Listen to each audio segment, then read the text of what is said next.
tenías un funcionario serio, un funcionario que ellos mismos presumían, y uno de los funcionarios que, entre comillas y en teoría, era de los más cercanos a Andrés Manuel López Obrador. Y eso pone alarmas también porque quiere decir que el barco no tiene agujeros en una maderita que puedas tapar, sino tiene un boquete que da al cuarto de máquinas. Digo, estoy tratando de poner una analogía con lo que medio uno ve en las películas. A lo mejor digo una burrada, pero me refiero que el boquete que se abre ayer es estructural. O sea, no renunció a un funcionario menor, sino un funcionario de primer nivel, de gran cercanía, de una amistad de años con el presidente, que se supone que era parte del proyecto desde que Andrés Manuel fue jefe de gobierno de la Ciudad de México, 20 años de caminar juntos, y ayer se salió. De ese tamaño están los chingadazos allá adentro. Hay apuestas por ver quién es el que sigue. Se sabe que vienen más renuncias.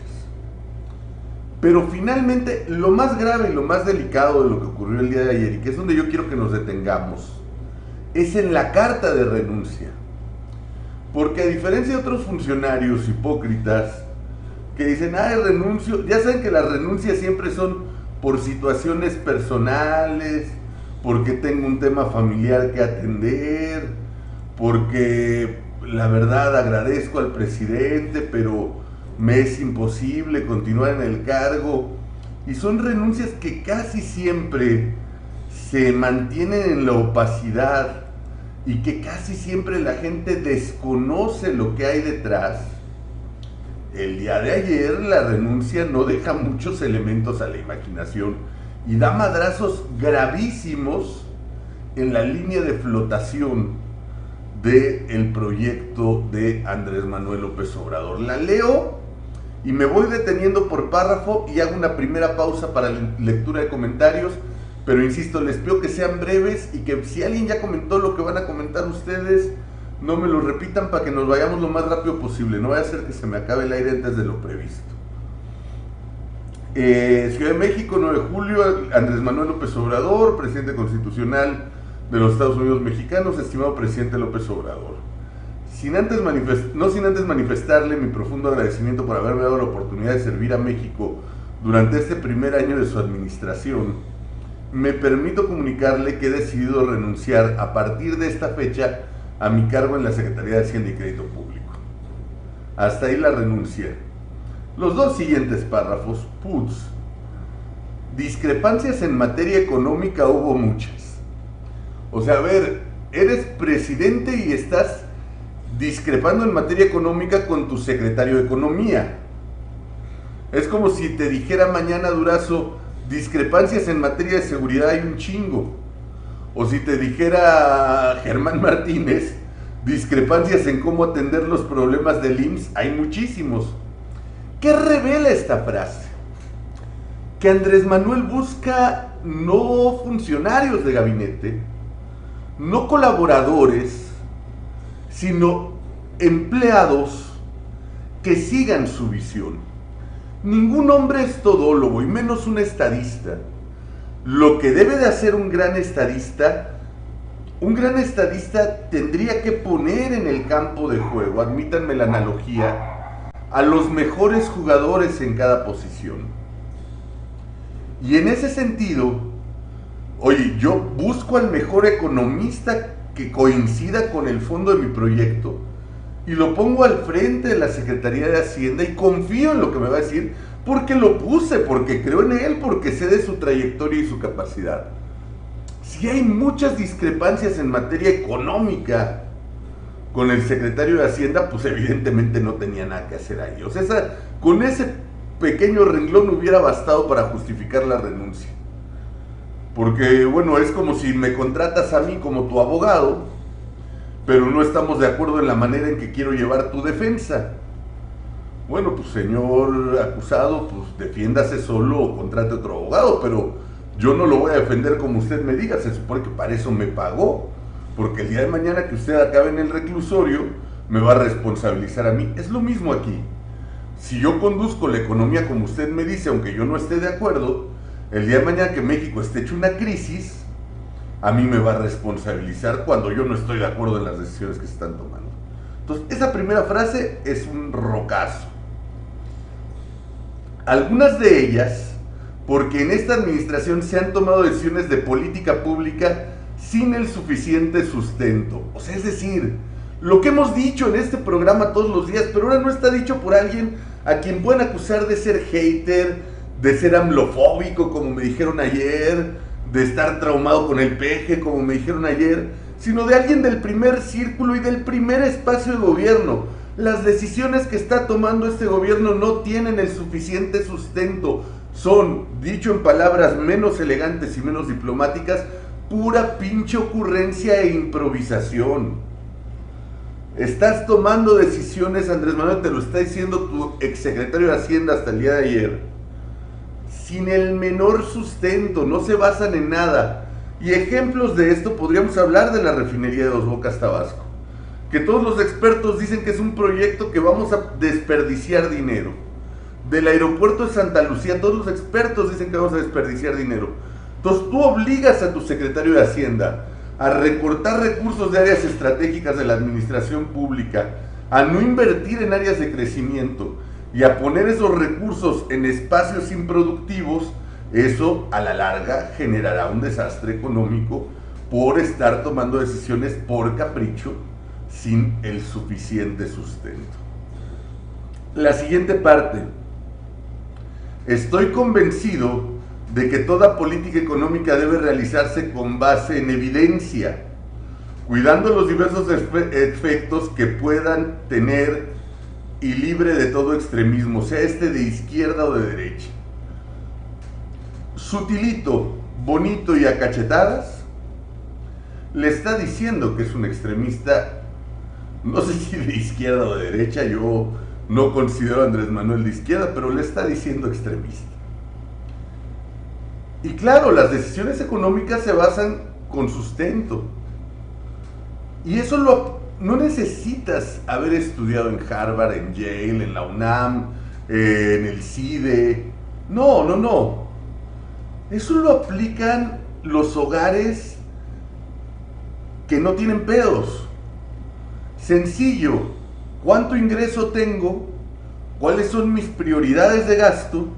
Cubro mis prioridades de gasto y después lo que me alcance lo canalizo a otras cosas. Es un elemento que se basa en la evidencia. Oye, papá, pues es que yo muero por tener el iPhone X. Chingón, güey. Pero si eso no entra dentro de lo que yo estoy ingresando, y entonces doy tarjetazo, y después llega la hija, oye papá, pero pues es que yo quiero también el Samsung Note, no sé qué madres, y otro tarjetazo, y después la familia completa, pues queremos un viaje a Los Cabos, y otro pinche tarjetazo, y después el mismo, oye, pues yo quiero también un coche, no sé, una X-Trail, o cuando a lo mejor para lo que me alcanzaría sería para un Sentra, y doy otro tarjetazo. Ese hogar tarde o temprano se hunde. No necesitas ser un economista brillante para entender que no puedes ser extremista en las decisiones, que las decisiones se tienen que basar en evidencia, y esa evidencia parte de cuánto ingreso tengo, cuáles son mis prioridades de gasto, cubro mis prioridades y después determino en qué gasto el excedente. Y si quiero mejorar mis prioridades de gasto, si a lo mejor hoy vivo en una colonia y quiero migrar a una colonia más segura, hoy mi hijo va en una escuela pública y lo quiero meter a una escuela privada, o este año no tuvimos para un viaje vacacional y el año que viene sí quiero, mi primer preocupación no tiene que ser cómo me gasto el dinero, sino cómo lo genero. Lo mismo con un secretario de Hacienda. Si Andrés Manuel quiere tener un mayor gasto en programas sociales, en una serie de cuestiones, debió de haber dejado trabajar a su secretario de Hacienda en apoyar proyectos productivos. Ursúa era de los que estaba a favor de que se siguiera construyendo Texcoco, y entonces caen inversiones, cae recurso, no gastas a lo pendejo, y entonces sí le puedes decir a tu jefe, mira, ya hay un mayor excedente para tus caprichos, cabrón. pero primero lo tienes que generar. Si no lo generas primero, estás metido en un enorme problema. Entonces, eso es un elemento que refleja también la renuncia de Ursúa. Vámonos al siguiente párrafo. Sin embargo, durante mi gestión las convicciones anteriores no encontraron eco. Es decir, todo lo que acabo de decir que debe ser la economía, a ustedes les vale 3/4 de pepino. Y ese a ustedes no es otro sino al presidente. El secretario de Hacienda solo tiene un jefe y es el presidente de la República. Aunado a ello, me resultó inaceptable, esto es gravísimo, escuchen esto, la imposición de funcionarios que no tienen conocimiento en la hacienda pública. ¿Se acuerdan cuántas veces en este programa les dijimos, están poniendo a cualquier pendejo a rellenar los cargos? ¿Se acuerdan de las comparecencias de la CRE, de la Comisión Reguladora de Energía, donde no sabían que era un certificado de energías limpias y creían que era un celular y así los querían poner en el órgano regulador? Bueno, no lo está diciendo de nuevo un hater de AMLO, no lo está diciendo un amlofóbico, no lo está diciendo un traumado resentido porque perdió la elección, lo está diciendo un cabrón que está en un lugar privilegiado del gobierno y dice, güey, estás poniendo a puro pendejo a trabajar en esto, gente que no sabe lo que hace y los estás poniendo a manejar como cuando pusieron a Homero Simpson al frente de la planta nuclear de Springfield. O sea, no los estás poniendo a jugar con un área menor, los estás poniendo a aprender y a hacer sus pininos en el área de más importancia para el país, porque si se hunde la economía, se hunde todo lo demás. Si se hunde la economía, no hay para educación. Si se hunde la economía, no hay para salud, ya lo estamos viendo. Si se hunde la economía, la delincuencia crece, porque no va a haber empleos, porque la gente va a tener que ganarse la vida, aunque sea de formas ilícitas. Si se hunde la economía, no hay tampoco dinero para invertir en seguridad. Ya estamos viendo los recortes en materia de seguridad.